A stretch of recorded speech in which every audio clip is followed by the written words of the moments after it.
memastikan semua guru honorer akan bisa melakukan tes secara online untuk membuktikan kelayakannya mereka menjadi P3K. Jadi ini sangat berbeda. Bukan hanya mereka akan dijamin bisa ikut melalui tes seleksi ini, mereka juga akan bisa, kalaupun mereka gagal pertama kali, mereka akan mendapatkan kesempatan sampai dengan 3 kali untuk bisa lulus tes seleksi ini.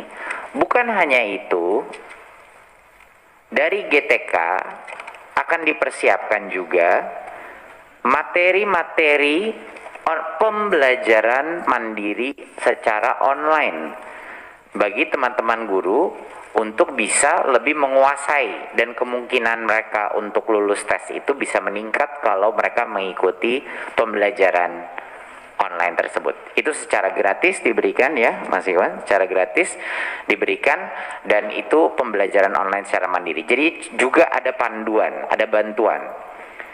Jadi ini berbeda dari yang sebelum-sebelumnya. Waktu itu misalnya tidak ada formasi atau anggarannya belum dipersiapkan pemerintah pusat dan lain-lain. Di tahun 2021 semua guru honorer akan bisa melakukan tes seleksi untuk membuktikan kelayakannya, dan mereka bisa ke tahun-tahun ke depannya, dan di tahun 2021 pun dan ke depannya bisa melakukan sampai dengan mengulangnya sampai dengan 3 kali.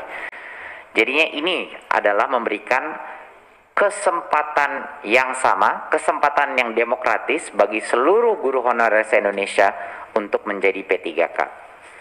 Dan kalau lulus seleksi tersebut, dia akan secara otomatis akan mendapatkan pengangkatan menjadi guru P3K. Dan anggaran terhadap yang lulus seleksi akan dijamin oleh pemerintah pusat.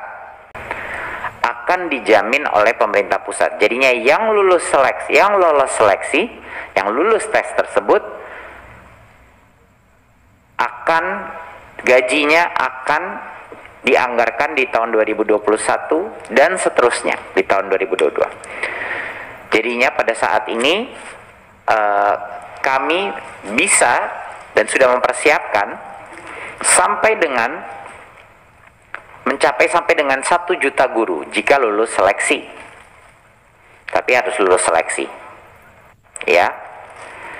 Dan saat ini satu hal yang patut diketahui, kami sudah meminta pemerintah daerah untuk mengajukan formasi, dan ini mohon dukungan Bapak Ibu Komisi 10. Kami sudah meminta formasi, anggaran sudah dijamin kalau lulus seleksi tesnya, tetapi dari daerah baru menerima 200.000 formasinya.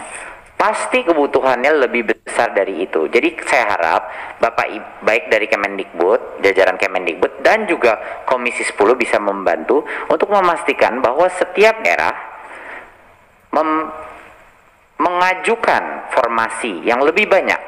Karena kalau lulus tesnya individu-individu di daerah-daerah tersebut, anggaran gaji mereka akan dijamin ketersediaannya oleh pemerintah pusat.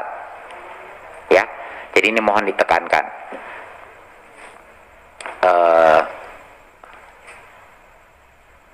Baik, berikut.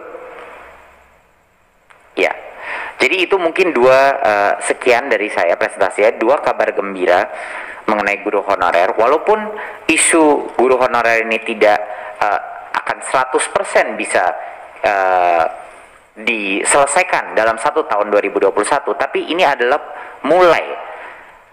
permulaian dari suatu proses yang sangat penting ya. Selama bertahun-tahun ini kami sangat merasakan bahwa perlu diberikan jawaban kepada para guru-guru honorer yang sudah berjasa, tapi juga harus kita pastikan bahwa anak-anak kita terlindung dengan suatu standar minimum, makanya harus ada tes seleksi.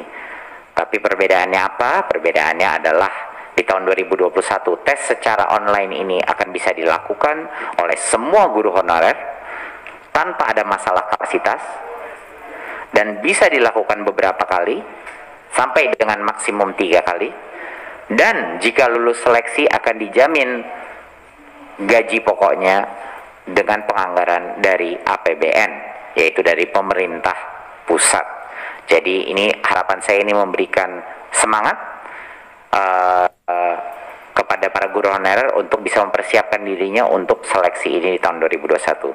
Dan bagi guru-guru honorer yang sudah ada, harapan kita adalah bantuan subsidi upah yang sebesar 1,8 juta ini bisa benar-benar membantu dan mengurangi, memitigasi dampak ekonomi daripada krisis pandemi ini untuk guru-guru honorer kita yang secara susah payah telah bekerja dan terus memastikan bahwa anak-anak kita menerima pendidikan di masa yang sulit ini. Terima kasih, sekian. Wassalamualaikum warahmatullahi wabarakatuh.